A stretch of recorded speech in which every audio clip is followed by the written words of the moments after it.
स्वागत है आप सभी का believe in your self channel में। मैं हूं सोनम सारस्वत।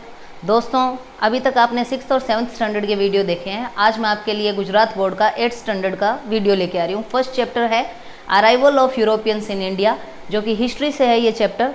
तो चलिए इंडिया की हिस्ट्री देखते हैं कि इसमें यूरोपियंस कैसे आए थे, इंडिया में यूरोपियन क्यों आए, किस वजह से आए, ऐसी क्या चीज़ थी इंडिया के पास जो यूरोपियन को इंडिया में खींच के लाई। ओके, चलिए।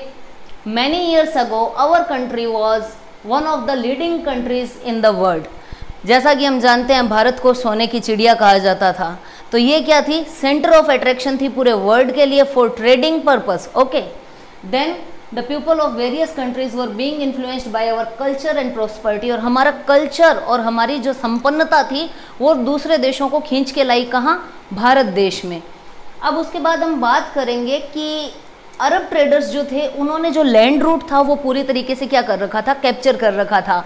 और यूरोपियंस जो थे अगर उन्हें लैंड रूट से ट्रेवल करके इंडिया के साथ ट्रेड करने आना होता था तो ये लोग उन पे हैवी टैक्सेस इम्पोज करते थे, जिसकी वजह से उनको जो कीमत है 10 गुना ज़्यादा पड़ती थी।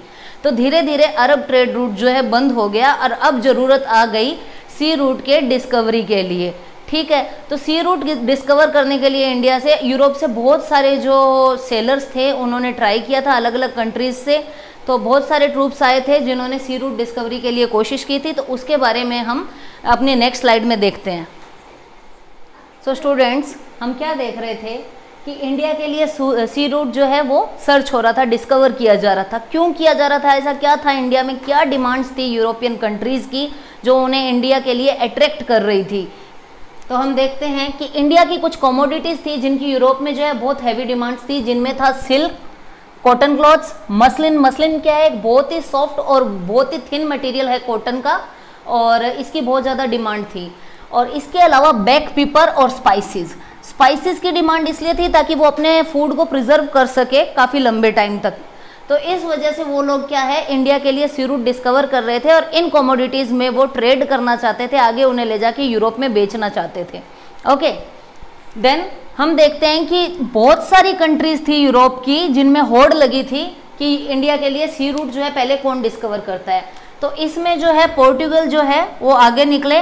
पोर्टुगल कंट्री है जिसकी कैपिटल क्या है? लिस्बन है। ओके, तो पोर्टुगल कंट्री ने एक इटालियन सेलर को भेजा। ठीक है, सबसे पहले एक इटालियन सेलर थे जिन्होंने इंडिया के लिए सी रूट डिस्कवर करने की कोशिश की, जिनका नाम था क्रिस्टोफर कोलंबस। बहुत ही ब्रेव सेलर थे ये, और इन्होंने एक अपनी ट्रेवलिंग यात्रा कंप्लीट करते हुए क्या किया, ये एक जगह पहुंच गए, इनको लगा इंडिया आ गए हैं ये, और वहाँ कुछ दिन रहे, और वहाँ रहने के बाद इन्हें पता चला कि ये इंडिया नहीं बल्कि अमेरिका है। ओके, तो इसी वजह से क्या है कि आज भी जिस जगह क्रिस्टोफर कोलंबस पहुंचे थे वहाँ के नेटिव्स को, अमेरिकन नेटिव्स को क्या बोला जाता है? रेड इंडियंस बोला जाता है। और वो जो एरिया है वो कैरेबियन सी में है, और उसके आसपास के जो आइलैंड्स हैं उन्हें वेस्ट इंडीज़ बोला जाता है। तो अब क्रिस्टोफर कोलंबस की जो यात्रा है वो तो हो गई अनसक्सेसफुल।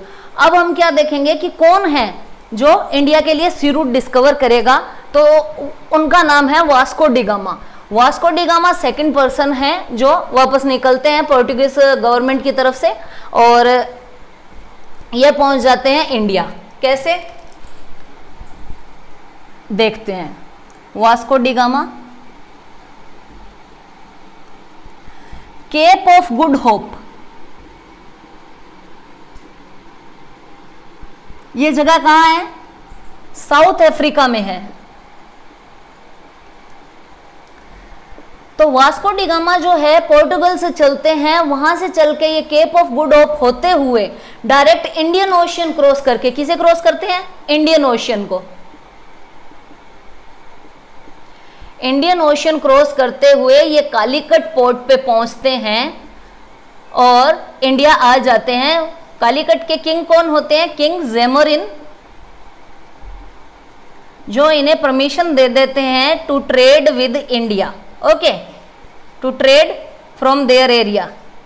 ओके, तो अब ये कालीकट में आ गए हैं, वहाँ से ट्रेडिंग शुरू कर रहे हैं इंडिया में इन्होंने एंट्री। फ्रेंड्स, हमने देखा कि किंग ज़ेमोरिन जो है वो वेलकम करते हैं वास्को डी गामा का, और उनको परमिशन दे देते हैं to trade from Calicut port, और उनके एरिया में उन्हें ट्रेडिंग की परमिशन दे देते हैं।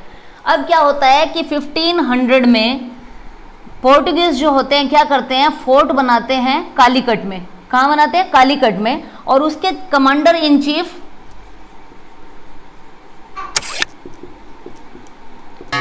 चीफ बनाते हैं उस फोर्ट के, किसे, एल्बरक्यूक्यू।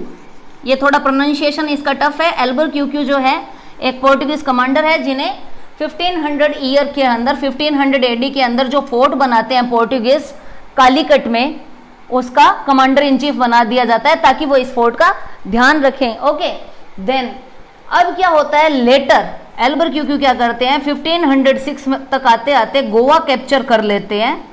ओके, उसके अलावा बहुत सी टेरिटरी है धीरे धीरे पोर्टुगीज जो अपना एक्सटेंड करते हैं, गोवा, दमन, दीव। तो गोवा तो उन्होंने क्या किया होता है, जीता होता है गोलकोंडा के किंग से, बाकी दमन एंड दीव वो खरीद लेते हैं। उसके बाद हम बात करेंगे मैंगलोर की, ओके, मुंबई, ये सारी जगहों पे क्या कर लेते हैं। और श्रीलंका के जो आइलैंड्स होते हैं इनके साथ ये अपना ट्रेडिंग एक्सटेंड कर लेते हैं और इन जगहों पे अपने फोर्ट्स लगा लेते हैं, अपनी फैक्ट्रीज लगा लेते हैं, ताकि ये भारत के साथ ज़्यादा ट्रेड कर सकें, इंडिया में ट्रेड कर सकें, और ये अपनी जड़ें जो है इंडिया के अंदर पूरी तरीके से फैला देते हैं। ओके, तो अब इनके बाद हम क्या देखेंगे कि ये तो हो गया इनका अप्राइजल और इनका एक्सपेंशन। अब इनका डिक्लाइन कैसे होगा, कैसे जो पोर्टुगीज हैं ये अचानक से क्या हो जाएंगे, इंडिया में इनकी पावर खत्म हो जाएगी, ऐसी कौन सी फॉरेन पावर आ जाएंगी, ऐसे कौन से इंडियन किंग्स होंगे या फिर कौन सी इंडियन पावर होगी जो इन्हें आगे बढ़ने से रोकेगी, वो हम देखेंगे।